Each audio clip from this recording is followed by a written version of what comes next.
every single Sunday at Mass, we fight Arius again. Because we recite the Nicene Creed, right? That comes up out of the Council of Nicaea and explicitly condemns the Arian position and states the Orthodox position. We think it's so important that every single week at our liturgy, we Catholics get up and say, Arius was wrong. Arius was wrong. Every Sunday, lest we forget. Now, the problem is, most people, even at Catholic Mass, have no real idea of what we're doing when we recite that creed.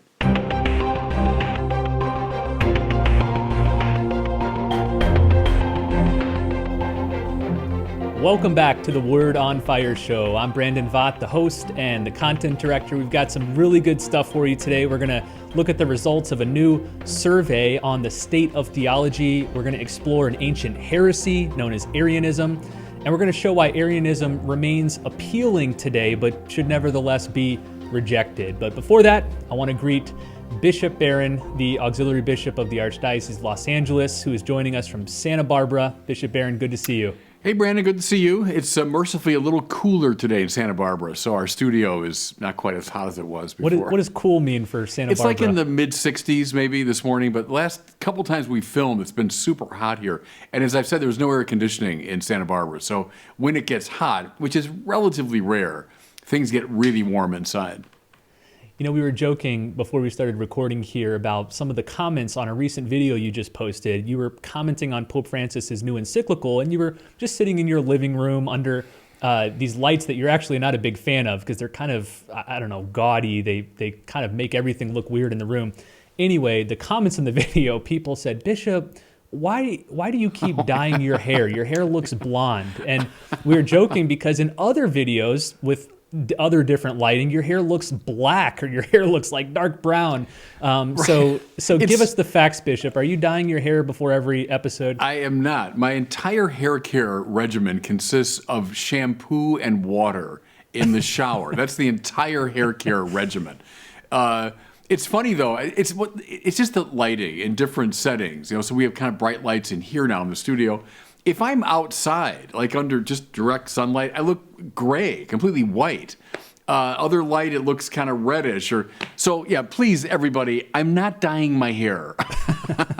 I'm not vain about my hair. It's shampoo and water is the entire hair care. Whatever you're seeing is a product of different lighting. All right, so we saved the heaviest theological discussion here for the Word on Fire show, hair care. Yeah. Okay, let's go from there to the topic of discussion. And I want to talk with you about this new survey that was just released by Ligonier Ministries. Ligonier is a Reformed Protestant ministry, but they worked with a prominent social science group to commission this pretty big survey of American adults, which they call the State of Theology. And if you go to the website, thestateoftheology.com, they have a really beautiful visualization of all this data where you can filter through by, different factors, religious background, religious attendance, frequency, all sorts of stuff, but beautifully graphically displayed. So I encourage listeners to check it out, thestateoftheology.com.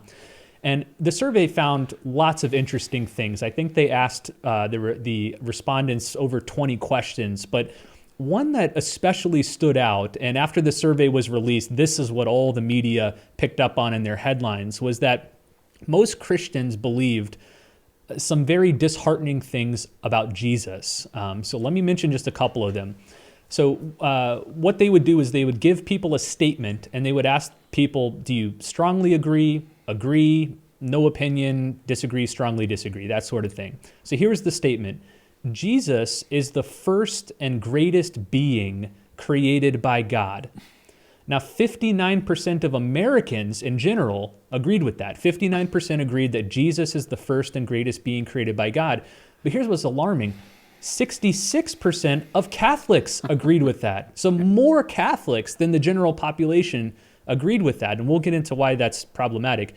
The second one I want to focus on is Jesus was a great teacher, but he was not God. That was the statement.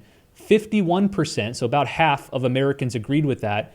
But again, 57% of Catholics agreed with that. So it's crazy to think that 57% of people who identify as Catholic do not think that Jesus is God. What's your initial impressions of that, Bishop? Well, it's almost as despairing as my response to the Pew Forum study about belief in the Eucharist. We discovered that 70% of Catholics don't believe in the real presence. So the source and summit of the Christian life, according to Vatican II, is now really massively either misunderstood or not believed in by the vast majority of Catholics. This one, central doctrine of our faith, the divinity of Jesus. You take away the divinity of Jesus, Christianity devolves immediately into a mildly interesting mythic or moral system that can be dispensed with, like any other system of thought. If this is true, and I've been on this for a while, and people go after me and think I'm one-sided or I'm too intellectualistic or something, but I've been saying for a long time, Brandon, that our catechesis and our communication of the faith has been seriously wanting in the years since Vatican II. Again, not blaming Vatican II, mind you, but there was a near collapse in our catechesis. I think you're seeing in surveys like this the bitter fruit of it. I think you're going to suggest that what's happening is the revival of very ancient heretical positions that the church fought long ago and recognized in some ways as the standing and falling point of Christianity. All sorts of church fathers are spinning in their graves at this finding that now a substantial majority of Catholics hold essentially to these ancient heretical positions. So it's, disturbing. Now, I can see the commenters lining up because so many people today are Kantians, as I've said, that when it comes to religion, isn't it all about ethics? Isn't it all about social justice, about care for the poor? And so if you're committed to all those good things, then who cares what you believe? But that's always been repugnant to our tradition. Our great tradition has been massively interested in doctrinal clarity, especially about this central claim regarding Jesus' divinity. So I think, now again, we have to be fair. This is a survey, as careful as it is. We have to be attentive to the objectivities here. Is it in fact the case? Having said that, I must say I'm not terribly surprised. It would fit some of my own expectations. So if it's true, it's very concerning for the life of the church. You mentioned that the church fathers would be rolling over in their graves because they combated a lot of these misstatements and misbeliefs about Jesus in the first few centuries of the church. At that time, there was lots of different heresies swirling around that reduced Jesus from God to just a mere creature. One of the more popular ones, and the one I want to spend time discussing here, is known as Arianism. You could say that in the early church, there was kind of two dominant heresies that got massive attention and following. That would be Arianism and Gnosticism. And we covered Gnosticism in depth in a previous episode. I think it was number 222. But let's talk about Arianism today. So Arianism stems from Arius, who was a 3rd century Egyptian priest and theologian. Tell us a little bit more about Arius. Who was he? What should we know about him? As you say, a priest in Alexandria, which was a major cultural center at the time. So the great origins from Alexandria. Arius comes up out of this sort of richly textured intellectual culture. And now to give him full credit, many people in those first centuries are trying to make sense of two great data that the scriptures had given to them. Namely, that in Jesus, we're dealing with humanity and we're dealing with divinity. So we can point to all kinds of places in the New Testament where both of those facts are revealed. So some of the smartest people in the first several centuries tried to think that through and figure it out and articulate the best way to express the way divinity and humanity relate to each other. So to be fair to someone like Arius, he's a brilliant priest, preacher. They even say songwriter. He was a singer and songwriter, and he expressed his theological ideas in popular songs so that people would sing them in public places and so on. He was trying to think it through in a distinctive way. the church in time, and at a very decisive moment, namely the Council of Nicaea, said no to Arius. Now, here's one way, Brandon, I would try to situate it. You might say there are three great options that were available. One is to hyper-emphasize the divinity of Jesus. You call this monophysitism, monophysitism. Physis means nature, so monophysis means one nature. He's God with kind of a human appearance or a human vesture, let's say. That is a hyper-stress on divinity. On the other side, you might have Nestorianism, which is the view that you've got really two persons in Jesus. There's divine person and there's this fully constituted human person, and the two of them are in relationship. Well, you say, well, okay, but that makes him sound like a saint, like Francis of Assisi or Mother Teresa. She's a human person relating to a divine person, right? So that's a hyper-stress on the humanity. Now, again, to give him his due, Arius in a way represents a middle position, because Arius says the divinity incarnate in Jesus is not the full divinity of the true God, but rather he's the first of creatures. The Father, if you want, the true God, creates first his Logos, which is like this very, very, very high spiritual creature. The Logos becomes incarnate in a somewhat truncated human nature. So not a complete humanity, not a complete divinity, but the two of them come together to form Jesus. So is he human? Yeah, kind of. Is he divine? Yeah, kind of. It's a little bit of both, right? So you got monophysitism, he's God. Nestorianism, he's basically just a super saint. Arianism is like, well, you know what? How about take a little bit of both? He's kind of quasi-divine, quasi-human. What I find really interesting, and I learned this from Chesterton and Newman and so many others, is the church really said no to all three of those positions. And that's, if you look from Nicaea through Constantinople all the way to the Council of Chalcedon, that's what you find the church doing. The church saying both and, right? Not one, the other, or a little bit of both. It says fully divine, fully human. So I put Arius there as kind of a middle position between monophysitism and Nestorianism. Bishop, we're reflecting here in the 21st century, so 1800 years-ish after these 3rd, 4th century heresies, after we've had many centuries of reflection, refinement, development of our theology. So we look back on heresies like Arianism or Gnosticism and think, how could anyone have held that? Like, why would that have been appealing given the biblical data, given the reflection of theologians and stuff like that? So maybe help steelman the case for Arianism, because it was really pervasive. Why did so many people find it attractive? Well, and instead, that's what I was trying to do, Brandon, in some ways, was to present Arius as richly as possible. That it's wrong to see him as like, well, I think I'm going to become a heretic today and cause trouble. He was trying to think it through. And as I suggest, he saw his position as kind of a nice compromise. Here's something else about it. I think it has a lot in common with the mythic imagination prevalent at the time. So think of Achilles or Hercules, these figures that were quasi-divine, quasi-human, like a hybrid of the two. In a way, Arius represents the theologization of these mythic ideas. So I think for both those reasons, he was an attractive figure, and indeed, Arianism in his own lifetime and then long after his death continued to be a very powerful force within the church. Now, what's interesting, and the reason you're bringing it up, is that first formulation of the question in the survey, that's Arianism, right? Is he the highest creature? Is Jesus the first creature? And that Arius would say, yeah, he is. He's the incarnation of this highest creature, namely the Logos. So it was attractive then. It's attractive now, too. But I would say what intervened, though, Brandon, for us is that Kantian move. Is I think for a lot of people today, they'd say, oh, getting that language right about how the divine and human relate is kind of a lot of, fussy foo-foo. What really matters is, social justice. That would not have been the view in the ancient world. They were extremely interested in getting the language right about who Jesus is.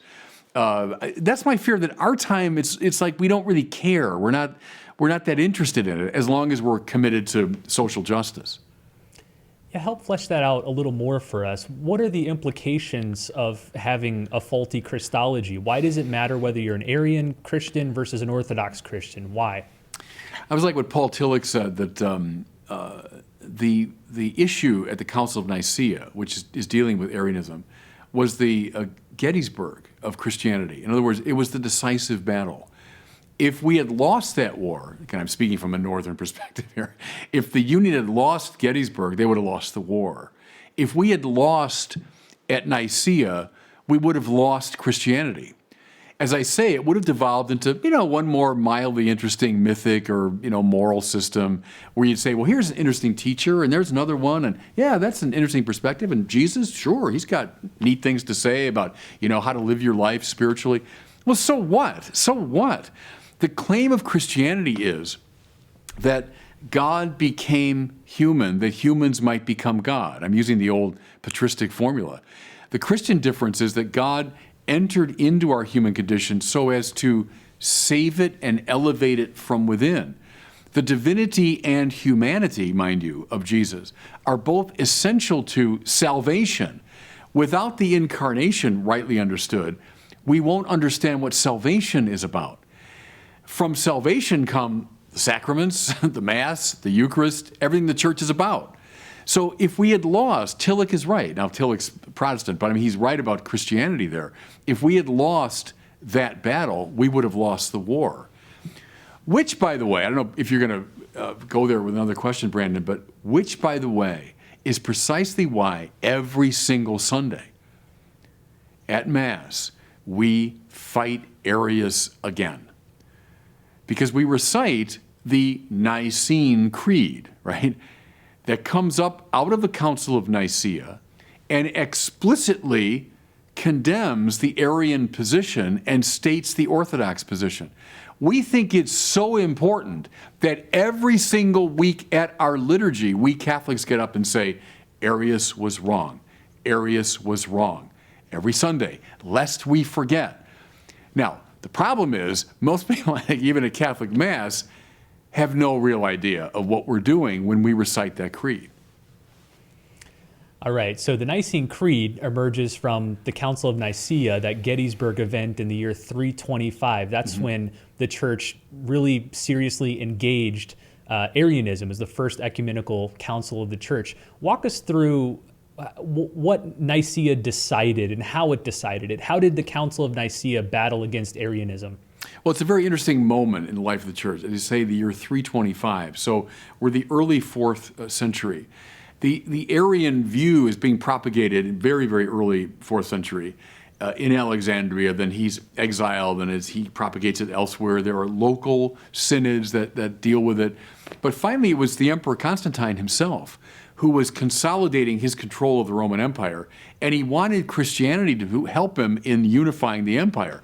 What was bugging Constantine, who wasn't particularly pious, but was, wait a minute, the thing I want to use to unite my empire, they're now fighting with each other. So I got to get these people united. So I'd say God in his providence used Constantine's political machinations. He calls the Council of Nicaea, brings the bishops together to adjudicate this problem. I think, Brandon, the key issue was what I was hinting at earlier. If you don't say that Jesus is fully human, then we're not saved. So the famous, adage, what has not been assumed has not been saved. So if he's not truly human, well, then we're not saved. By the same token, if he's not truly divine, we're not saved, right? Because no philosopher or poet or mystic can save us, because they're in the same boat we are. They can inform us and delight us or whatever, philosophers do. They can't save us, though. We can be saved only by a divine grace. And so salvation hinges upon the simultaneous affirmation of the full divinity and full humanity of the Lord. In light of that, the Nicene Fathers said, Arius just won't do it. Arius doesn't work. And so they come up with that famous term, and we recite it now in English, but in the Greek, it was a neologism. It was not a word that came up out of the Bible. It was not a word common in the philosophical tradition, but it was adapted for that purpose. They talked about the Logos, who becomes incarnate in Jesus, as homoousios, with the Father. Homo means same, ousia means substance. So we say now in our translation, consubstantial with the Father. When I was growing up in the older translation, we said one in being with the Father, which means the same thing. They're both rendering homoousios. That's the hinge. That's the hinge. So next time when you're at Mass and you're going through that creed, you're thinking, oh, what do these words mean? He's God from God, light from light, true God from true God. What are all those? Arius, you're wrong, wrong, wrong, right?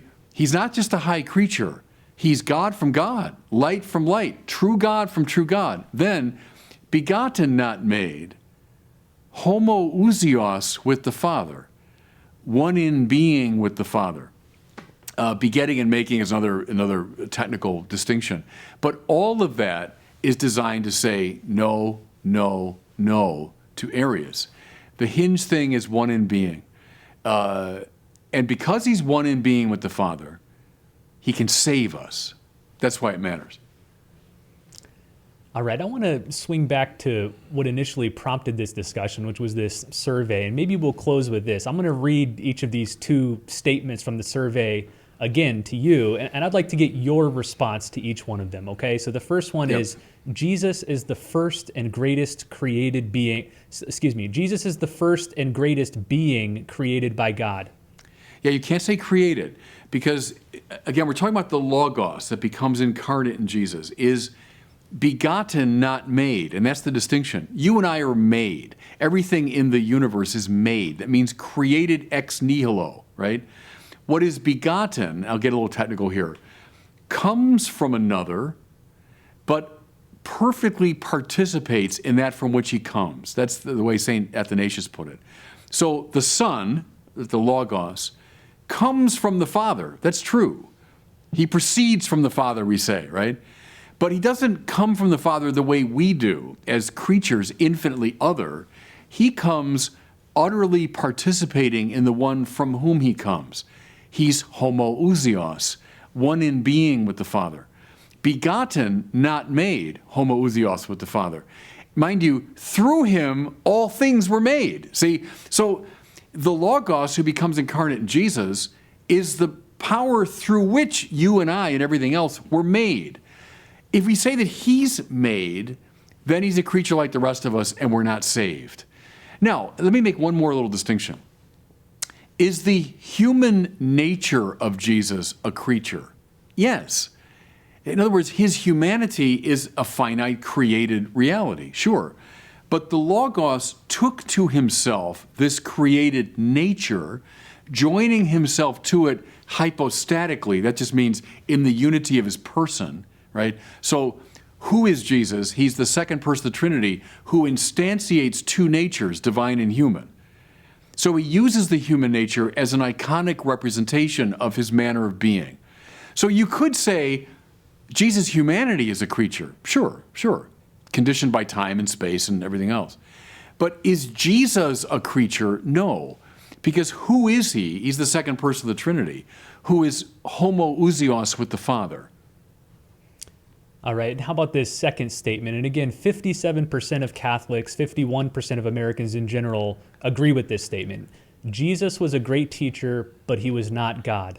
Then the heck with him. Then who cares? Who cares? I think Sufi mystics are great teachers, and I think Hillel is a great teacher, and I think Khalil Gibran's a great teacher, and who cares? If that's all he is, I know that's what liberal Christianity wants him to be, because then he's harmless. That's the whole point. He's harmless. I can say, oh yeah, interesting, fascinating, and then turn to someone else. Or say, you know what, I've kind of grown beyond all these people. They're all teachers, sure, they're great, but I'm kind of beyond them all. If he's only a teacher, the heck with him. Christianity collapses in that measure. But see, that too, Brandon, is Kantianism. So Kant would basically argue that He's the great teacher of the moral life. He's the exemplar of the moral life. He's the archetype of the person perfectly pleasing to God. That's Kant. But see, that's nonsense. Christianity collapses under the weight of that nonsense. And the church has fought it for that very reason. Now, that so many Catholics hold to this shows, and I say it to our shame, as I've said before, we've done a pretty lousy job at catechizing and showing what matters. Let me tell you a quick story here from my pastoral experience many years ago. I was talking to this good guy, a really good younger man who was teaching in the religious education program, right? Teaching young kids. Good guy. God bless him for volunteering and doing that work. But he took me aside after Mass one day and with a kind of, just open spirit said to me, hey, Father, those words that we say every week in the creed, God from God, like consubstantial. And here's what he said to me. Do they really mean anything? And he said it not like it was a challenge. It was like he was just really sincerely puzzled. And so I did with him what I just did with everyone here. I took him on a quick tour through Arius, the Council of Nicaea, and I said, yeah, they mean Gettysburg. We get this wrong, we lose the war, My point there is, here's a good guy who's committed to teaching our young kids, had no idea why those words matter. That's a problem.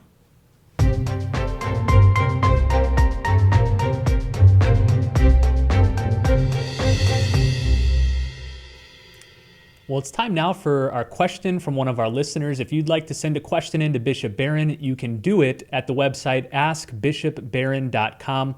Record your question on any device. Today we hear from Jose in Hot Springs, California. He's got a question about the sacrament of confirmation. Here it is. Hi, Bishop Barron. My name is Jose, and I am from Desert Hot Springs, California. And my question to you is regarding the sacrament of confirmation.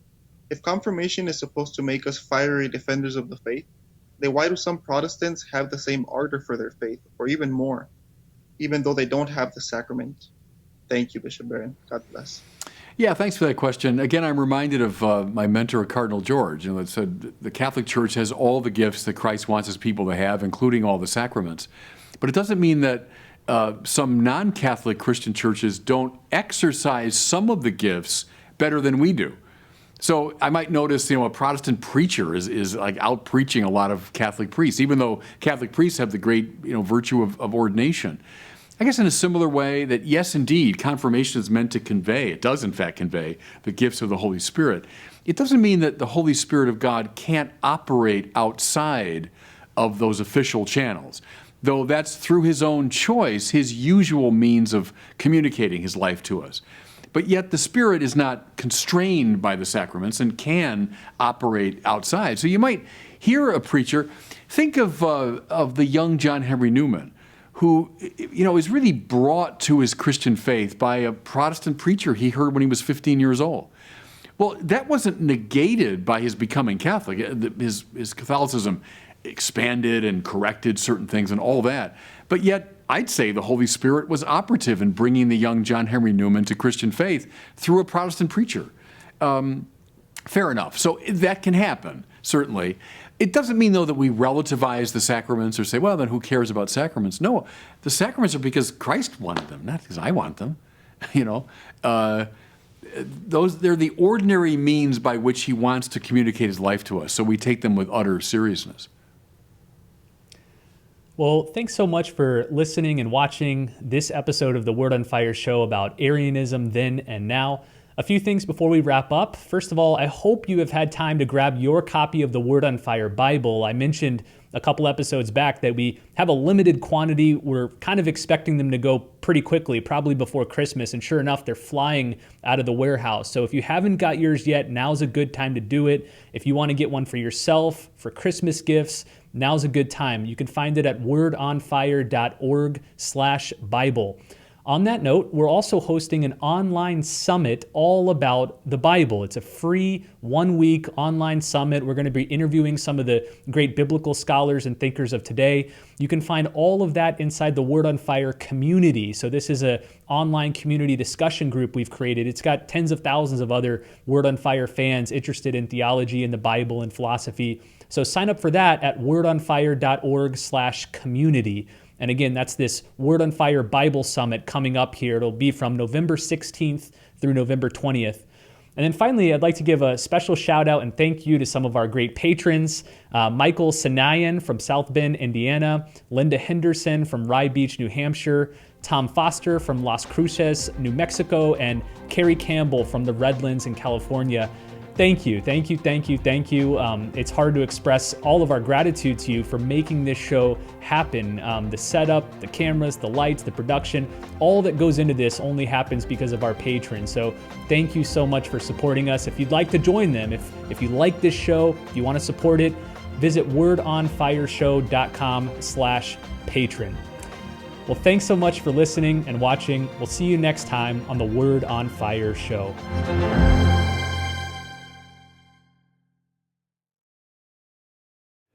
Thanks for watching. If you enjoyed that video, I encourage you to share it and be sure to subscribe to my YouTube channel.